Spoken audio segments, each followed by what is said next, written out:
losses, including losing $250,000 in a high-stakes poker tournament back in June.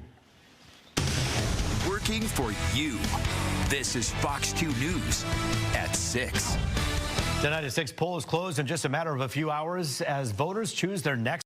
Voters will decide between City Council President Mary Sheffield or Triumph Church Pastor Solomon Kinlock. And we caught up with the Council President Sheffield as she was casting her vote at a precinct in downtown Detroit today. Sheffield had the upper hand in fundraising. She won over 50% of the vote in a crowded primary. She was also endorsed by two previous opponents, Santil Jenkins and Fred Durhal. And her challenger, Reverend Kinlock, cast his vote this morning at the Chrysler School on Lafayette. As we know, the winner of today's contest will replace outgoing Mayor Mike Duggan. He has endorsed Mary Sheffield and is running for governor as an independent. Mike Duggan was first elected as Detroit mayor in 2013. Polls do close at 8 o'clock tonight, and so far, no big voting problems have been reported. And as always, the big questions on Election Day, we know it. It's about voter turnout. And Fox News' Charlie Langton has been monitoring it all day for us. He's joining us live with a big crowd behind him, and they look pretty split to us. Oh, this is one of the most popular precincts in the whole city of Detroit, I think. Oh, my gosh. Bagley School on the northwest side of Detroit. I'll tell you what, even though the turnout appears low, not in this precinct, they're voting in District 2 here. All right, hold on. We promised you guys, we promised the debate, okay? You have 2 hours to vote. Let me start with Walter here. You're representing Reverend Kinlock, okay? Yes. Polls say he's way down in the polls. How is he going to make up the difference in 2 hours? Well, you know, the traditional voters have already made their decisions, and what we're looking for are the first-time voters. We're looking for those that are disenchanted with the process, and we can win with those because that's the percentage that we really need to come out. Right. And so we're wanting all of Detroit. Those of you that have just gotten disenchanted with the process, right. There's new vision, new leadership. Right. Get out and vote. But you got 2 hours. All right, let me go over here. Let me get Representative Paulette, Mary Sheffield. Now, there's been a little negative press about Mary Sheffield last time. Is she going to carry that into the mayor's office? How does she deal with the negative press? First and foremost, I'm going to say this. In a spirited intellectual debate, your opponent would say anything to get their votes up. She never, in my eyes, said anything negative. And God have the last say-so. God is good. And Mary, you got this? All right, there you go. Too unbiased. Where's Jay Renee? All right, you got about 2 hours. Let me tell you, I'm gonna save you for one moment, okay? They're gonna ask a question, you guys. Hold on 1 minute. I am live here. I'll send it back to you guys for a question. I got a surprise too, but go ahead. Okay, a surprise. We're looking forward to that. But, you know, Charlie, you're in an area where there is a lot of voter turnout. Is that an area that the candidates seem to campaign a lot? That often happens. We see them campaigning the candidates in areas where they know they're going to get the most voters. Well, I think in this area, too, we've got there's a race for council, so I understand, a very spirited one at that. This traditionally has been an area where the voters do take, the Avenue is Fashion is right behind me here, so it's a very popular area within the city of Detroit, and to be honest, over the last couple of years, this area has really grown and stepped up, and in one reason why is because of voter turnout. So everybody else in Detroit, take a look, District 2, that's why I like District 2. All right, if that didn't inspire you to vote, Jay Renee, go ahead, inspire us to vote. You still have time to vote. Come on, Detroit. There you go. I'll send it back to you guys. Yep, 2 more hours. They have time to head to the polls still. Thanks, Charlie, and for that little surprise as well. She did a great job. I dropped the mic. The Detroit mayor isn't the only key race we're following right now. Voters will also be deciding on a new council member in Detroit, as you heard Charlie allude to there. There are also mayoral and city council races in Hamtramck, Southfield, and Pontiac as well. To check out what's on your ballot and see results as they come in tonight, tune into Fox 2 News On Air and Fox Local on our website as well, fox2detroit.com/election. Well, new at 6, a Detroit woman demanding answers tonight, claiming Detroit police tased both her and her 15-year-old son over the weekend. Yeah, to make matters worse, she is 8 months pregnant and says her son is epileptic. Fox 2's Scott Wolchek is live with more on the woman's allegations and how this all started. Scott. Hey, Roop. Yeah, you know what? These are allegations. We do know that her son was tased over the weekend, and it all started at a scene where emotions were very high. She says that her young cousin was murdered. There was a police scene. Emotions were high, and then things escalated. Come on, how y'all taser her belly that big? This is Deatrice Trammell getting arrested Sunday. She's 8 months pregnant and says she had just been tased by Detroit police along with her 15-year-old son who's epileptic. He had seizures and y'all on him like that. Lock her up. I expected them to take accountability. If y'all would take accountability, this could have been an open and closed book. And that book starts here on Cheshire Street on Detroit's east side. Deatrice says her cousin was murdered and says an officer was readjusting police tape. A family member stepped in. She's telling him, like, don't connect that to my car because I'm about to pull off. So he still connects the tape to her car. She yanks the tape off. The officer shoves her. That's when Deatrice got involved. The officer took the tape and slapped it across my face as if I wasn't standing there. I yanked the tape down. When I yanked the tape down, the officer shoved me, and the crowd behind me got upset, and they caught my fall. Next thing you know, I hear somebody say, he's a minor, and I realized that my son done charge for this officer. Because you see somebody attack your mama, what you gonna do?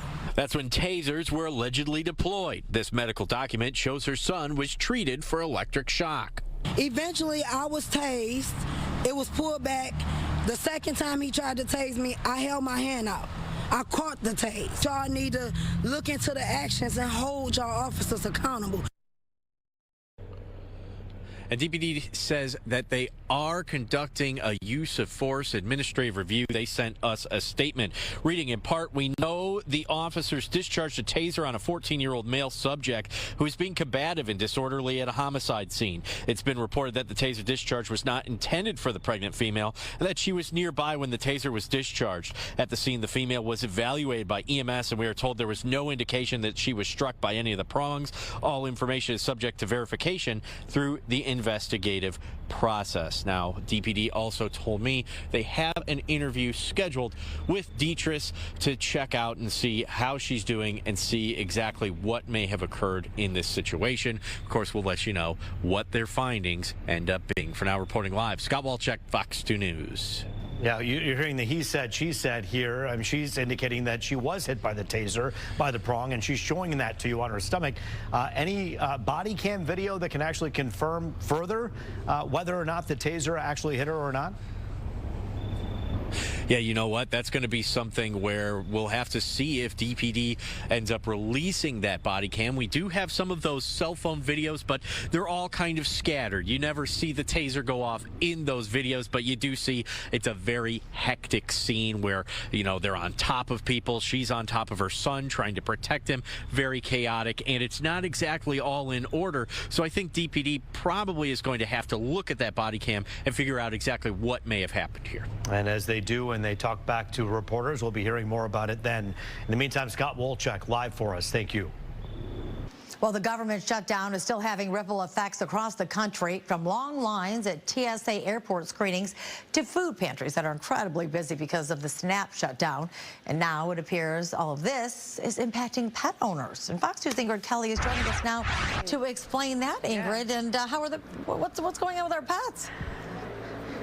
Well, you know what? Just take a look. You know, right now, right behind me is cleanup time. But a short time ago, this soup kitchen was actually filled with families. But guess what?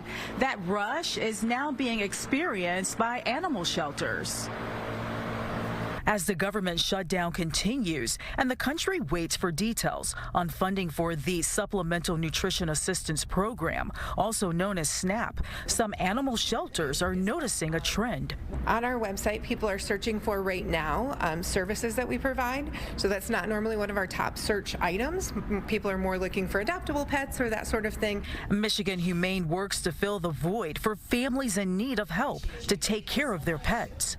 Unfortunately, when folks are having hard times and they don't have food to feed themselves or enough food, they'll still share the food with their pets rather than let their pet go hungry. We are constantly working to make sure that people have pet food available to them.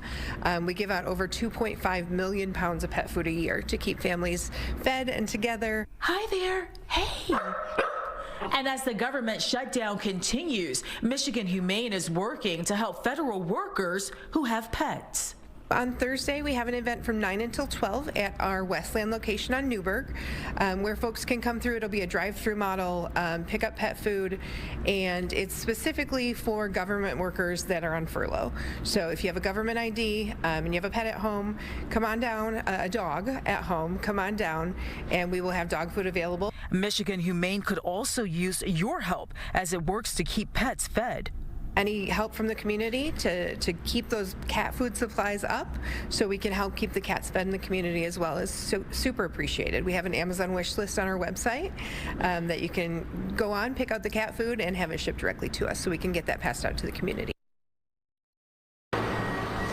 Back out here live, you know, Michigan Humane, they tell me that right now they're not seeing a lot of surrendering of animals, pets, because right now it probably has a lot to do with the services that they're providing. You know, when they're giving out aid in terms of, you know, with the medical or even obviously with the food for the pets, the animals, that helps people keep their animals at home where they belong.